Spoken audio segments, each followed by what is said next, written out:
ఎంత వేస్ట్ వార్త అంటే ఇది. టచ్లో బీఆర్ఎస్ ఎమ్మెల్యేలు త్వరలోనే చేరే అవకాశం, చట్టాన్ని హరీష్ రావు కౌశిక్ రెడ్డి చేతుల్లోకి తీసుకుంటే ఎలా? TPCC chief Mahesh Kumar Goud. కాంగ్రెస్ గూటికి సోయం బాబురావు ఆత్రం సక్కు. వీళ్ళిద్దరు ఓడిపోయిన వాళ్ళేనే, మాజీలేనా, ఏమైనా మాజీ ఎమ్మెల్యే, ఒక మాజీ ఎంపీ. టచ్లోకి బీఆర్ఎస్ ఎమ్మెల్యేలు అట. ఇప్పుడు ఓడిపోయిన వాళ్ళని తీసుకొని బీఆర్ఎస్ ఎమ్మెల్యేలు రాబోతున్నాడు. గత 15 రోజుల క్రితమే కదా, 15 రోజుల క్రితమే కదా బీఆర్ఎస్ నుండి కట్టుకొని 10 మంది ఎమ్మెల్యేలు రాబోతున్నారు అని ఇదే మహేష్ కుమార్ గౌడ్ గారు ఇదే దిశ పేపర్లో చెప్పింది. ఏమైంది మరి?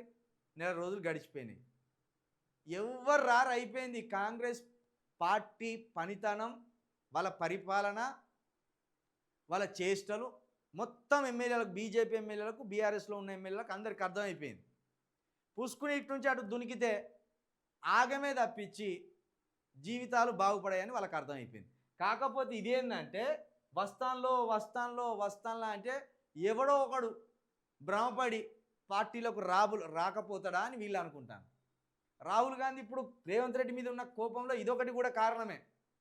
మొత్తం బీఆర్ఎస్ లేకుండా నామరూపాలు లేకుండా చేస్తానని చెప్పిండు రేవంత్ రెడ్డి. ఎవడు చేరకపా చేరినోళ్ళు వచ్చి సన్యాసులే. ఎందుకంటే అంత రిటైర్మెంట్ క్యాండిడేట్లు వచ్చిండ్రు బీఆర్ఎస్ నుండి. ఏది కడియం శ్రీహరి వచ్చేసరికి పోటీ చేసే అవకాశం లేదు, ఇప్పటికే నడవలేకపోతున్నాడు. పోచారం శ్రీనివాస్ రెడ్డి వచ్చేసరికి పోటీ చేసే అవకాశం లేదు. ఇక జగిత్యాల ఎమ్మెల్యే ఒకవేళ టికెట్ ఇచ్చినా వాడు గెలుతాడో గెలవడో తెలియదు. ఎందుకంటే కవిత రికమెండేషన్, అది కవిత పేరుతోటి అక్కడ గెలిచిండు. ఇట్లా ఇప్పటివరకు టీఆర్ఎస్లో దిగిన వాళ్ళు అంతా రిటైర్మెంట్కి దగ్గర ఉన్నోళ్ళు, స్వతహాగా పేరు లేనోళ్ళు, పెద్ద గొప్ప పేరు లేనోళ్ళు వచ్చిండ్రు. కాబట్టి రాహుల్ గాంధీకి ఈ విషయంలో కూడా కోపం ఉన్నది. ఇది ఇంకెన్ని రోజులు మభ్య పెడతారు? ఇట్లా వస్తాన్లో అని ఎన్ని రోజులు మభ్య పెడతారు? వచ్చే అవకాశమే లేదు వాళ్ళు.